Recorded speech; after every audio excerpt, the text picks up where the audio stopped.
Okay, today I'm going to talk about something, and I am going to be a little bit judgy. I know, it's very unlike me, but I am going to be a little bit judgy, and I want to say, just right off the bat, this may not be fair, right? Because I'm reading into this quite a bit, right? We're talking about Isaac, and Isaac is kind of a forgotten man in the Bible. If you've been reading through Genesis, you've noticed that there's not a ton in there about Isaac. When Isaac is mentioned in the Bible, it's usually part of the God of Abraham, Isaac, and Jacob, right? He's kind of the middle guy, kind of lost in the mix there somewhere. And so I understand that when I'm talking about him, I'm reading a lot into it.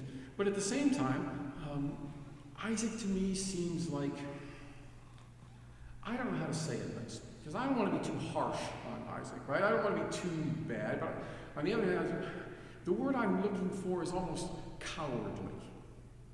Is there a better word? Anybody? Help me out. Cowardly. Okay, so we'll go with cowardly, but understand that when I'm saying it, I'm being A, judgy, and B, he's not really, crazy cowardly. It's just I don't have a better word. So he's a minimal coward, right? A little bit of a coward. And I can relate a little bit because sometimes I'm a little bit of a coward too. And honestly, you guys may be a little bit of cowards too sometimes, right? We all have times when maybe we don't do what we think we should do because we're afraid to do what we think we should do.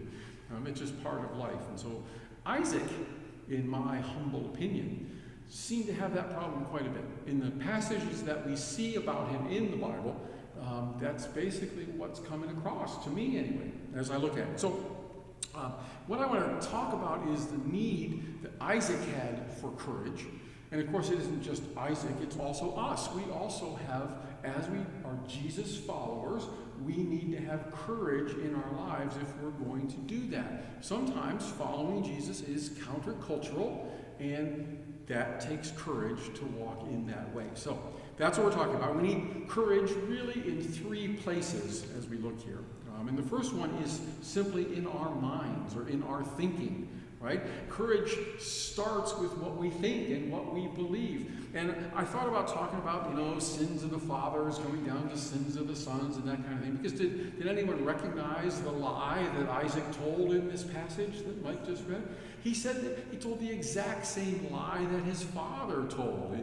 He was afraid that they were going to kill him and take his wife, and so he said, "This isn't my wife, it's my sister."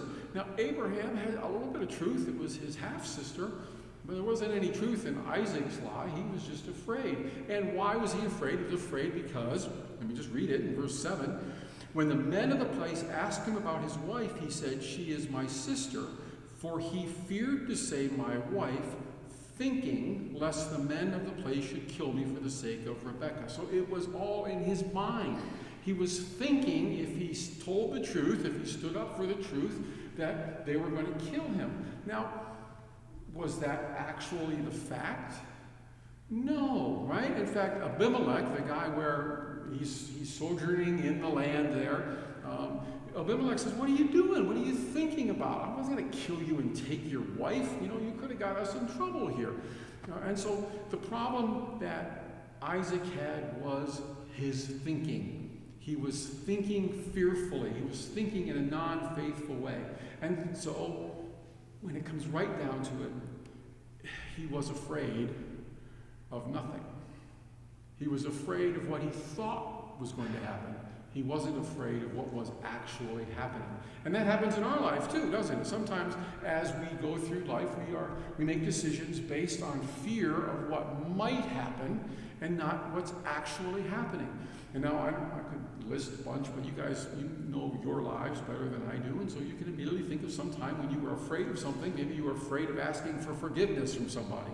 And you went and said, "Hey, I need forgiveness. I have wronged you." And in your mind, going into that encounter, you thought, boy, this guy is going to be mad. He's probably going to punch me in the face. He's never going to talk to me again. It's going to be terrible. I'm going to be embarrassed in front of the whole family. None of you ever felt that way. None of you have ever asked for forgiveness. No, the point is, when we ask for forgiveness, there's always at least a little fear about how it's going to be taken. We're admitting that we've wronged somebody. And so How often then does that person actually punch you in the face? I don't know. I've never been punched in the face in that situation, right? How often has that person embarrassed you in front of the whole crowd? How often, right? How often has that person really rejected you in a hurtful, harmful way? Does it happen sometimes? Sure. I'm not going to say it never happens, but usually not.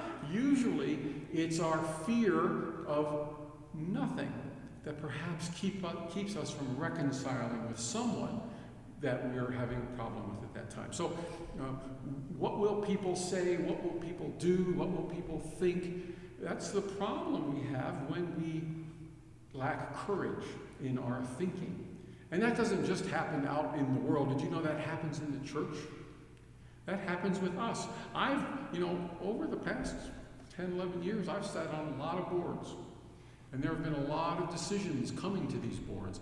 And I cannot tell you how many times I have heard someone say, well, if we do that, what will this person think? Or what will that person do? Or how will that person react?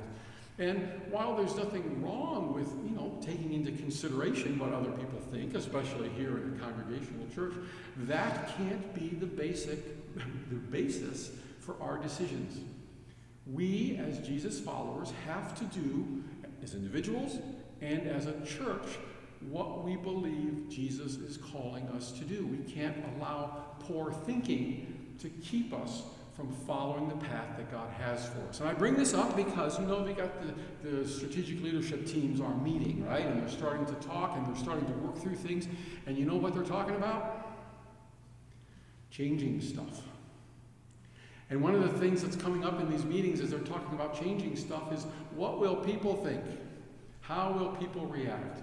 What will people do? And I just want everyone to be on the same page that these leadership teams are going to make their decisions based on how they believe that Jesus is leading us as a church.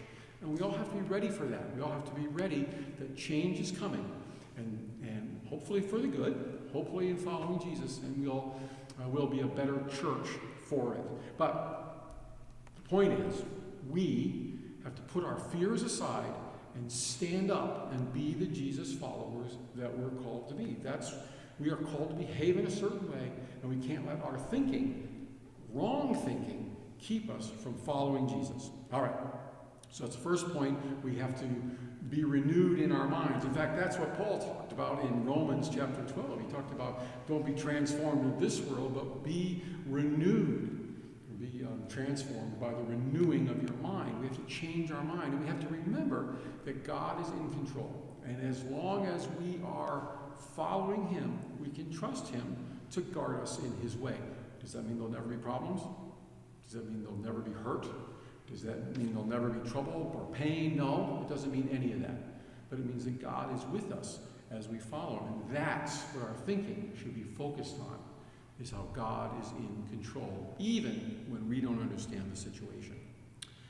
The second point that I see Isaac having some issues is in his community, in the people where he was. Now, he, and Mike just read it, so I don't have to repeat the whole story. There was a famine in the land, right? And he had to go somewhere else. And the Lord appeared to him, said, don't go to Egypt. And so he went to a place called Gerar, and that's where he met Abimelech, and that's where this whole thing happened. And so he was in a strange land. He was traveling around, but it was the promised land. He did not leave the land that God had promised him. He was still there. And not only that, but Abraham had dug a bunch of wells as he was traveling around. And so things were going well. God blessed Isaac and helped him become even wealthier than Abraham, who was already very wealthy. So he's becoming bigger and bigger. And finally, he's become so big. He's got so many people, so much livestock. He's such a presence in the land that the people there in Gerar, the people in that area, became jealous of him. And they began stopping the wells because they didn't want him coming that way. So they closed up the wells so he couldn't bring his animals that way to water them. They were his wells. He dug them, right? But the people didn't want him there. And in verse 16 they say, and Abimelech said to Isaac, go away from us, for you are much mightier than we. Right? He said, get out of here. Go away. We don't want you here anymore. You're too mighty. We don't like you. We're afraid of you. We don't want you here. Now, what could Isaac have done? What could Isaac, he could have said, hey, I got no problem with you, Abimelech. I'm good with you. You're good. We're all good together. I'm not going to fight with you. All I'm doing is wandering around, watering my land, my sheep and goats and stuff like that. But he didn't. He ran away. He said, okay, fine, I'm out of here. I don't want any trouble with my neighbors, so I'm out of here. Now, on the one hand, that sounds very godly, doesn't it? Very Christian. Turn the other cheek. If your enemy says, go with you a mile, go with him a mile, then go with him 2, right? Doesn't that sound like a Christian and godly thing to do? But in this situation, Isaac didn't have to do that. He just bailed. Unfortunately, I can relate with that too. Because sometimes when there is some sort of pushback in our community, sometimes when things are happening that are not comfortable for us, sometimes it's easy for us to bail as well. But we're not called to bail. We're called to stand up for the truth of the gospel. We're called to stand up and be Jesus followers. And in our larger community, and I'm talking about the United States, that is becoming harder to do. There's a war brewing, right? And I've read there's a civil war coming. I don't think there's a literal civil war coming in our nation, right? But there is certainly on the one side, a disrespect, a hatred even of Christianity, right? And if you're on the internet at all, you run into that quite a bit, where Christians are being insulted and condemned, and let me just be honest, totally, in some cases, rightfully so, right? In some cases, Christians are behaving badly and dragging our Lord's name through the mud and deserve to be criticized. But Jesus doesn't deserve that. And when that's happening, we need to stand up and say, no, that's not God. That's not Jesus. That's not the Lord that we serve. We need to stand up for Jesus. We need to stand up and be counted, even in the face of criticism, even in the face of condemnation. How can you believe that? What a foolish thing. You've heard that, right? You've read that. You've seen that. It's happening. It's happening more and more and more. On the other hand, there's also another side of Christianity that is, I say Christianity and I use the term loosely, because it's a hateful brand of Christianity, right? It hates people. It's just mean-spirited, right? I don't know how else to say it. And they call themselves Christians. And again, I'm a little judgy, I know. But when I see this stuff coming, mostly on the internet or in the paper, maybe I should just let the internet not read that anymore. What do you think? Yeah, you think so? Just stop looking at the internet? Yeah, that's going to happen. But the point is, there's hatefulness, and it's going to get worse, right? Another election season is coming. And there's going to be more and more hatefulness in our media. And again, as Christians, we need to stand up for the truth. And if someone says, I hate gays, they're all going to hell, then we as Christians need to be willing to stand up and oppose that idea. No, Jesus died for gay people, right? And whatever it is, fill in the blank. I use gay people because everybody can relate that there's a hatred for gay people in some parts of so-called Christianity. And we, as Christians who actually believe that God is love and God has a plan and God has died to bring all people to him, we need to be willing to stand up and say, no, that's not the way it is. That's not the truth. We have to stand up for the truth. That's hard, isn't it? Right? It's okay. You can say yes. You can say you've all been in situations where there's been a time when you've had to stand up. And I would bet that for most of us, we remain seated. Right? It's just not always easy to stand up. And honestly, there's some discernment there as well, right? Sometimes it's better to remain seated, right? Sometimes it's not worth a fight. You get to your Thanksgiving dinner and your weird Uncle Al is going to be there, and it's just not worth fighting. You have an Uncle Al, I sense, right? Sometimes it's just let it go. But sometimes, and you'll know when it is, we need to stand up. We need to be the people that God is calling us to be. We're not going to be a jerk about it, right? And sometimes it's time to walk away. But we do need to stand up and present who Jesus is. Because if we don't present who Jesus is, who will? It's going to be left to the people who hate Jesus or the people who totally misrepresent Jesus.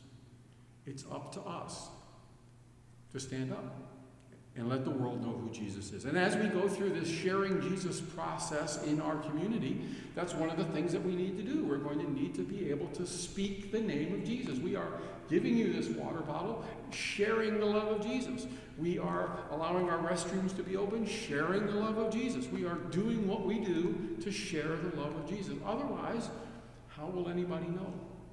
It's up to us to be courageous and speak for Jesus. That's what we're called to do in our community. So that's, first we have to change our thinking, right? And then we need to be willing to stand up in our community. But the truth is, sometimes it's easier to stand up in a community or some with people who you don't know very well than it is to stand up with your family. Uncle Al, for instance. Or stand up with the people you work with or the people who you are close friends with. I remember I went on a mission trip to Slovakia. I know I've mentioned this before. And it was really easy to share the gospel in Slovakia. I felt like, I don't know these people, right? I mean, this sounds weird, right? It sounds, and I understand I was also less mature than I am now, right? I get that too, but at the same time, I wanted to share the gospel with people. I mean, that's why we went to Slovakia, for one thing. But sometimes I wasn't, sometimes I was over the top, right? And I remember there was one woman there, she lived next door to the missionaries that we were staying with, and I was sharing the gospel with her, and she just looked at me with this kind of disgust. And she said, quote, "We are not ignorant of these things." And I realized they lived right next door to the missionaries. And these missionaries ran English camps every year. There were probably little, people like me trying to share the gospel every year. And the people next door to the missionaries probably were sick of hearing about it. So we have to be careful.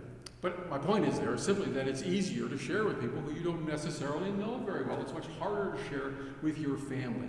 And so that's our third point here, is we need to be courageous as we share in our social circles, our family. And again, we have Isaac, all right? And Isaac, it doesn't talk about it in this chapter, but if you read chapter 25 and if you read chapter 27, you're going to see Isaac kind of messing it up in his family circle. Isaac was not a strong leader of his family by any means. And in chapter 25, verse 26, verse 28, it says, "Isaac loved Esau because he ate of his game, but Rebekah loved Jacob." So what's happening here is the family is being torn apart. There's sides being taken. And it shouldn't have happened that way, right? And maybe Abraham was partially at fault, and I know Rebekah was partially at fault, but Isaac didn't stand up courageously to lead his family well.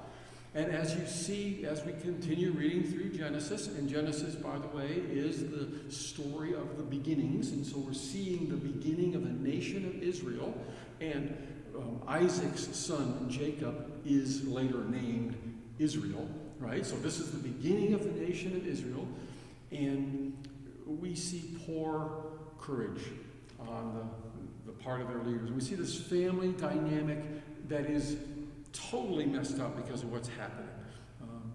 And so there are consequences, right? Generational consequences. Lack of courage in our families, lack of courage in our job, lack of courage in our society has long-term consequences down the line that we can't foresee. We don't even know what they are. And I don't know, maybe, again, you guys were here, I wasn't 20, 30, 40 years ago. Maybe decisions were made that were not courageous.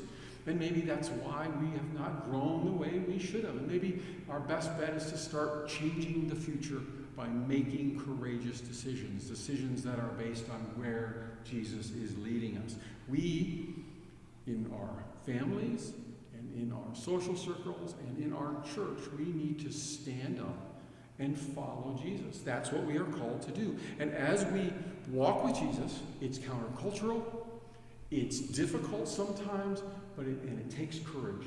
And we have to have the courage to walk with Jesus. Now I say all that, right?